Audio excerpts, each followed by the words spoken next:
Divine female soul and healing zone में एक बार फिर से आप सबका बहुत बहुत स्वागत है। आज का टॉपिक आप लोग देख ही पा रहे हो और आज मैं जर्नी के स्टार्टिंग से एंड तक बताने वाली हूँ।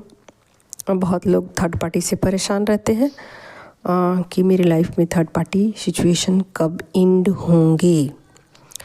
तो सबसे जो इम्पॉर्टेंट बात ये है कि हर बार आप लोग भूल जाते हो कि आप लोग एक स्पिरिचुअल जर्नी पे हो।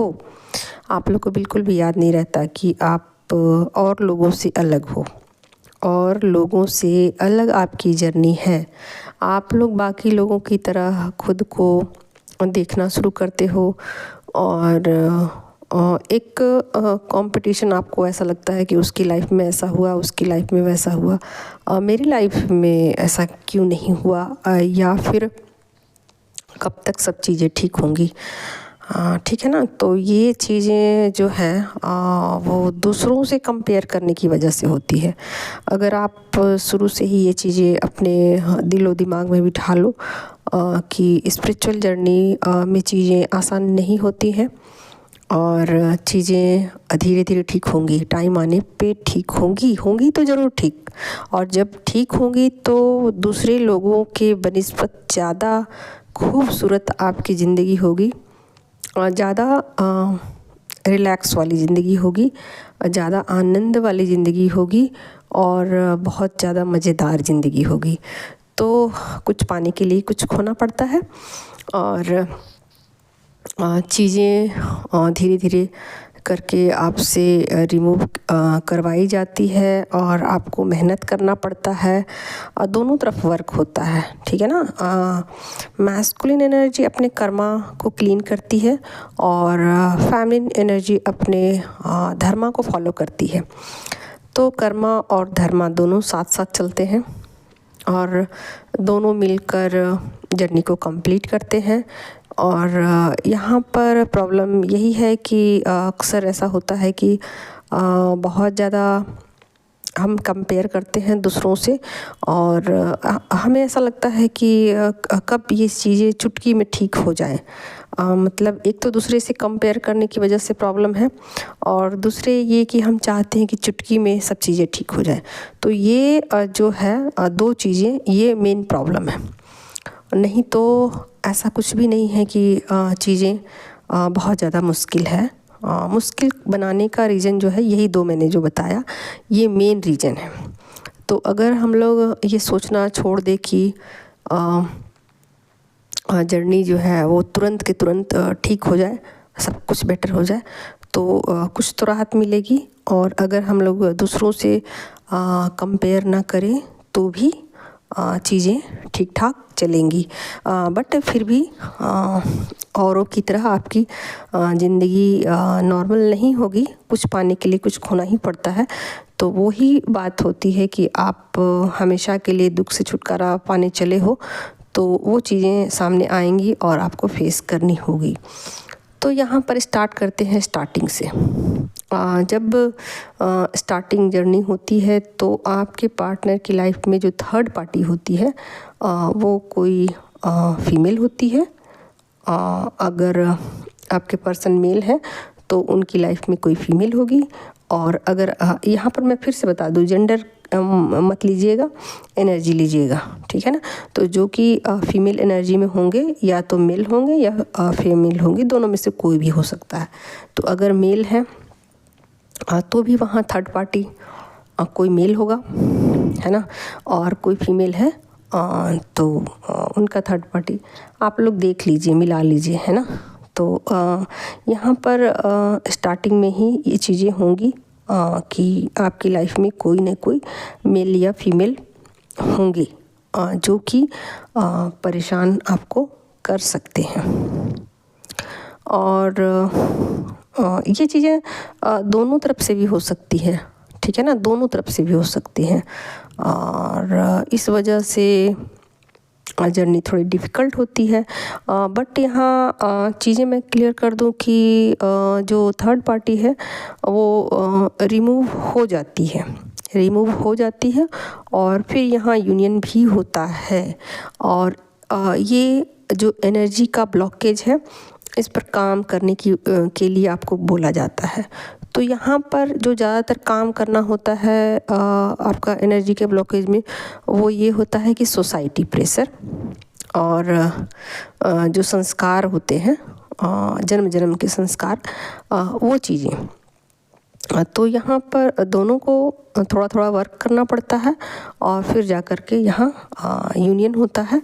और जब यूनियन हो जाता है उसके बाद जो हमारी थर्ड पार्टी होती है वो मदर होती है, मदर और फादर, ठीक है ना। तो इधर जो फीमेल है, फीमेल के साइड से फादर होंगे और जो मेल है उसके साइड से मदर होंगी, यानी कि मैस्कुलिन एनर्जी की मम्मी होगी मदर और फेमिनिन एनर्जी के फादर। ये दोनों जो है कुल मिला करके ये एनर्जी को डिस्टर्ब करते हैं, ठीक है ना। तो यहाँ पर थर्ड पार्टी में जो फीमेल हो गई, जो मैस्कुलिन की मदर, वो परेशान कर सकती है। ठीक सेम यहाँ पर लीजिए कि अगर कोई मेल है और वो स्पिरिचुअल जर्नी में है, ठीक है ना, तो वहाँ पर वो चीज़ें उलट हो जाएंगी, ठीक ना। आप लोग समझ लीजिए कि जो मेल है उसकी मदर तो ठीक रहेगी और उसके फादर, ठीक है ना। तो उसी तरीके से आप लोग ले लीजिए एनर्जी। तो यहाँ पर ये है कुल मिला करके अपना जो प्रेशर कह सकते हो, प्रेशर वो बना के चलते हैं कि तुम्हें ऐसा करना पड़ेगा, ऐसा नहीं करना है, मैं इन चीज़ों को मानती हूँ, मैं इन चीज़ों को मानता हूँ, इन चीज़ों को नहीं मानता हूँ, इन चीज़ों को नहीं मानती हूँ।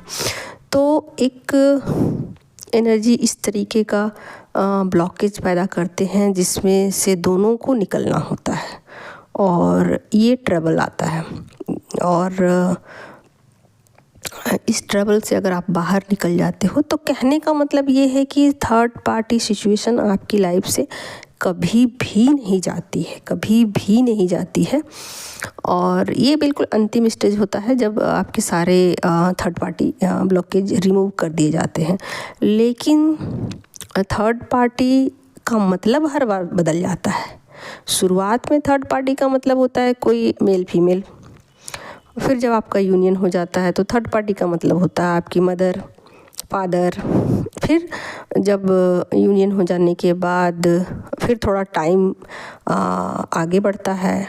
हमारी ज़िंदगी मतलब ऐसी थोड़ी होती है कि आज के आज ख़त्म हो जाती है। ज़िंदगी हमारी शुरुआत होती है 17-18 से और फिर एंड जब तक आप जीवित रहते हो तब तक ये सब चीज़ें चलती रहती हैं। तो मदर फादर ये हो गए। उसके बाद यहाँ पर काम आता है आपका थर्ड पार्टी, ठीक है। और मैस्कुलिन एनर्जी वर्क और वर्क, तो यहाँ पर काम आ जाता है थर्ड पार्टी। यहाँ पर आपके लिए वक्त नहीं निकालते हैं वो, आप चाहते हो कि आपके लिए वक्त निकाला जाए बट वक्त नहीं निकलता है।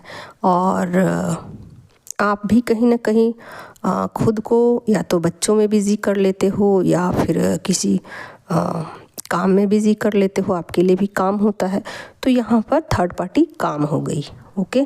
फिर ज़िंदगी आगे थोड़ी बढ़ती है और उसके बाद फिर से अगेन फिर आपके जैसे कि आपके भाई बहन ये आ जाते हैं, ख़ास करके मैस्कुलिन एनर्जी की तरफ से ज़्यादा ब्लॉकेज आते हैं।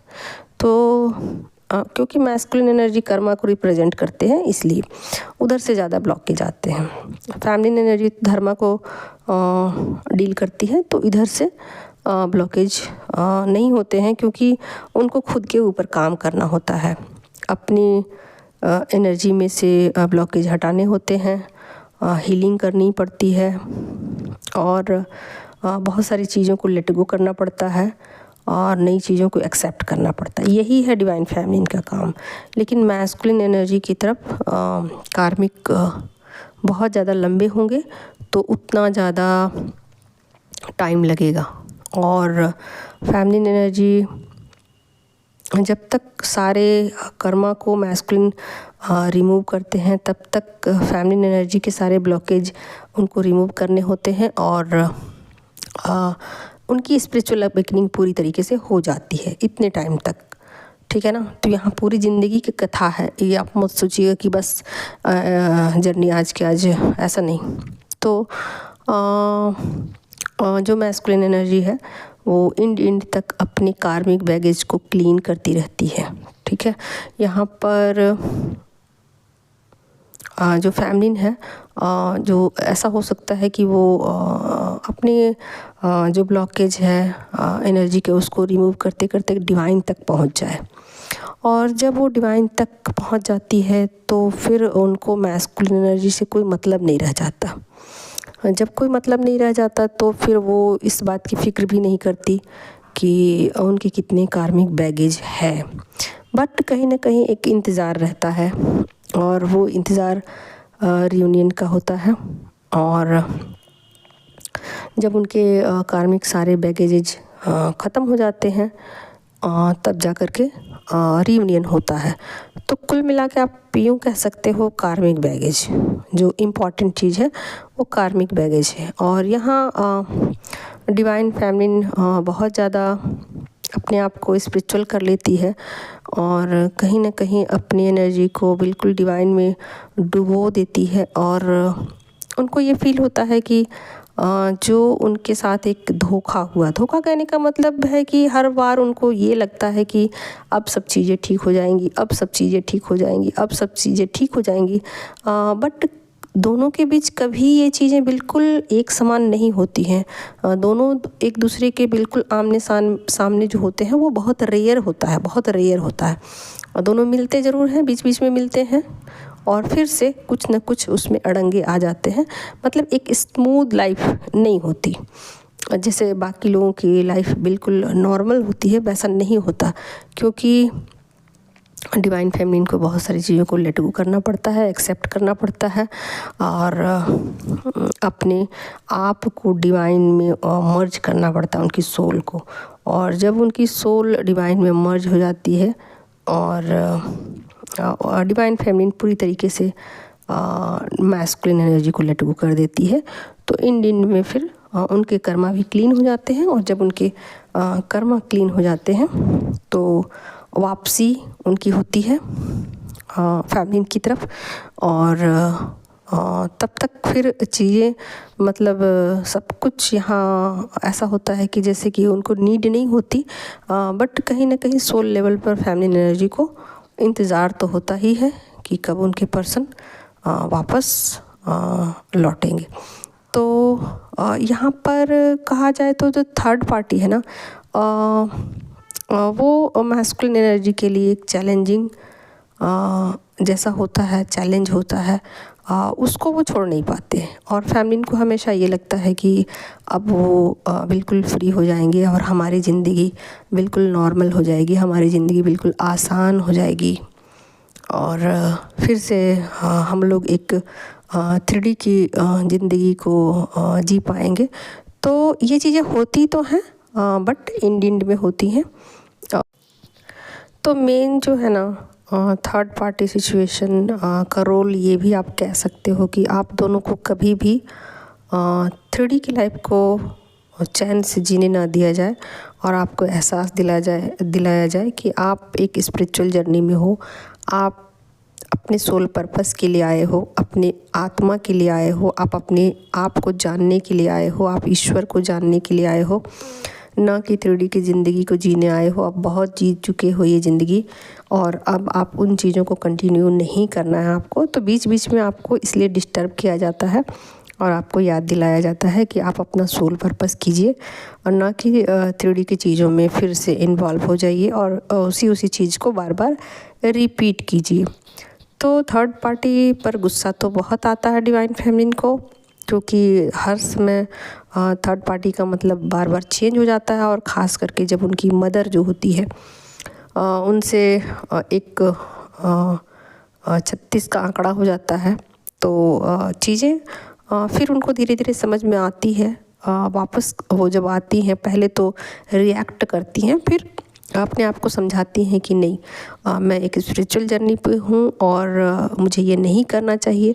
तो कुल मिला के यूँ कहा जाए कि ये हर बार डिवाइन फेमिनिन थर्ड पार्टी से जूझने के लिए हर बार अपनी स्पिरिचुअल पावर को बढ़ा लेती है, यानी कि उधर मैस्कुलिन एनर्जी अपने कर्मा को क्लीन करती है और हर बार डिवाइन फेमिनिन अपने आप को पावरफुल बना लेती है, क्योंकि उनको स्टेप बाय स्टेप अपनी एनर्जी को बढ़ाना ही पड़ता है।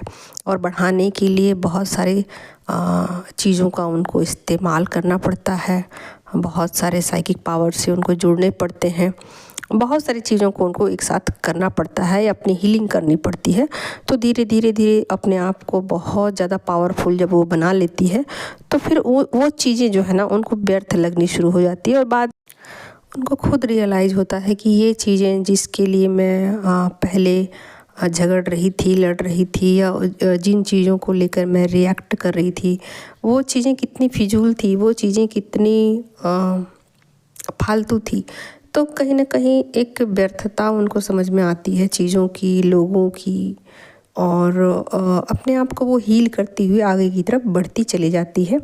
और फिर जब वो डिवाइन को टच कर लेती है तो कूल हो जाती है पूरी तरीके से। उनकी जो गुस्सा है और भड़ास है अंदर की, वो सब कुछ गायब हो जाती है। तो एक लंबा सफ़र है जो डिवाइन फेमिनिन को तय करना होता है, मुश्किलों से गुजारना पड़ता है, अपने आप को बचाना पड़ता है, अपने आप को प्रोटेक्ट करना पड़ता है, नेगेटिव एनर्जी का अटैक भी होता है, बहुत सारी चीज़ों पर एक साथ उनको वर्क करना पड़ता है। तो कुल मिलाकर के डिवाइन फेमिनिन को ये चीज़ें एहसास भी होती है कि जिन लोगों ने उन्हें डिस्टर्ब किया, जिन लोगों ने उन्हें परेशान किया, वो वहीं के वहीं हैं और वो बहुत आगे निकल चुकी हैं। तो ये खुशी उनको बहुत ज़्यादा अच्छी लगती है, प्यारी लगती है, अपने आप से वो बहुत ज़्यादा खुश हो जाती हैं कि कुल मिला के ये जर्नी मेरे लिए तो अच्छी रही। भले ही मुझे तकलीफ़ हुआ, भले ही मुझे बहुत ज़्यादा परेशानियाँ उठानी पड़ी, और फिर अंत में वो मैस्कुलिन एनर्जी को भी माफ़ करती है उनकी गलतियों के लिए, और मैस्कुलिन एनर्जी अपने कर्मा को क्लीन करके वापस भी लौटती है। और ये होता है जर्नी का अंतिम स्टेज, जब डिवाइन फेमिनिन डिवाइन के साथ कनेक्ट भी हो जाती है और मैस्कुलिन एनर्जी अपने कर्मा को क्लीन भी कर लेती है। आज के लिए इतना ही। Thank you so much.